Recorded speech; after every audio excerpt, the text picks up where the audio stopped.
Hindi, 9 in 1 po. Hindi ka nagkataon ng kape. Nandun lang yan. Talaga. 9 in 1 po. Basic na basic naman nalilito na kami. Bine-basic lang tayo ni mami, no?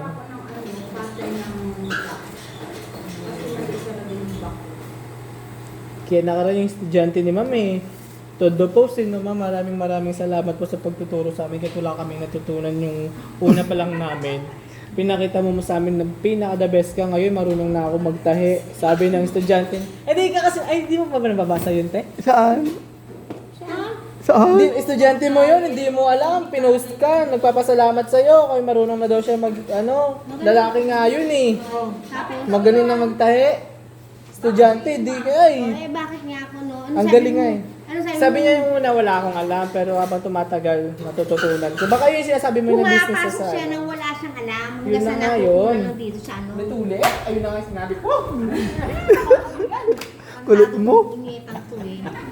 Ang galing nga nun eh, kasi mahilig ako magbasa sa mga sa mga ganyan. Binabasa ko yun. Siyempre kung ano yung course na kukunin mo, dun ka Hindi ko nababasa yun. Sa ano pa yun? Kailan yun? Kasi last year ako aral dito ng massage eh. Siguro mga estudyante siya nung mga Ay, mag-electronic.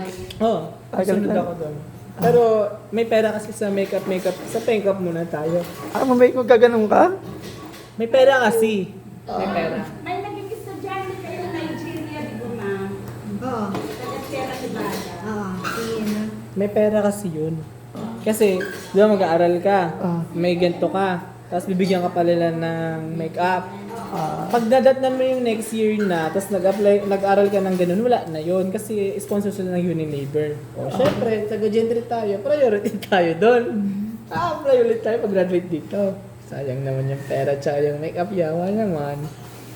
Mukha kang pera. Kailangan, sa panahon ngayon, hindi tayo mabuhay. Eto, makinig ka. Di ba yan? Okay. Di ba dito, bumababa tayo ng 4 inch. Apo. 4 inch, di ba? Pasok ng half inch, di ba? Kili-kili. Ngayon, ito, mula rito, bababa ka ng 3 inch. Yan, 3 inch na yan. Yan yung bangkito. Isa ganun? Oo. Tsaka dikili. Yan yung bangkito, yan. Malinis. Anda? Isa ganun. Andito. Bangkito! Hindi ko po alam yun. Yung duktong dito sa likod! Ay, Ay, yung may hati dito. ay may hati. Gaganon pa kami.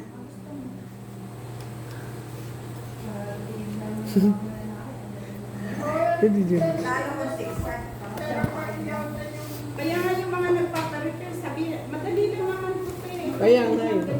Dapat i-ampos mo sa kanila yung makina. May sinabihan niya ako, sabi ko, akala mo lang yung madali. Yan yan, nawala mas mo hapis. Ngayon, pag ginupit mo yan, nakakupito. Para makuha to yan. Kasi malimit, hindi pantay yan. Okay. Kaya pala, ang bangkito yung sinasabi mo, yung may sobra dito, tapos lagi may sobrang tuwa Hindi. dito. Bukod ng tapas ito. Ay, bukod. Tinutuktong yan, oo. Ay, ang hirap. Yan. Ganyan, kaya yan. Yan na. Paano ba pag magugupit kami, may linya nga po dito? Hawakan mo yan, hawakan mo yan. Sa tela ka na mag-allowance. Sa tela, ganyan.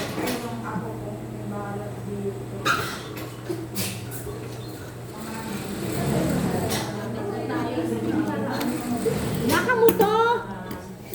Akala ko hawakan namin to. Naku, pag ganito alis lang! Itong tapas na hawakan. Tagis sa dalawa na to.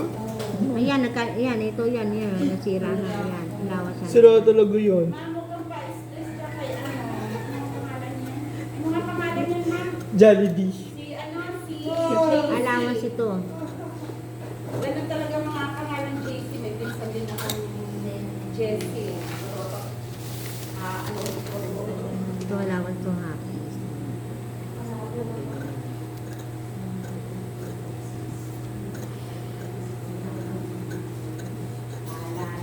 Napakaangas, kahit wala yung kabisado eh.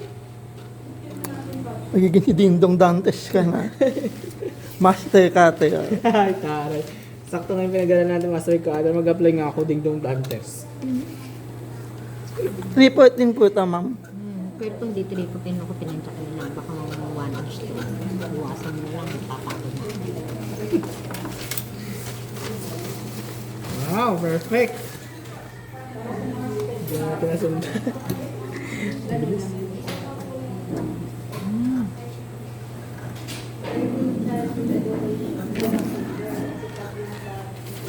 Okay, tingnan Eto, mo.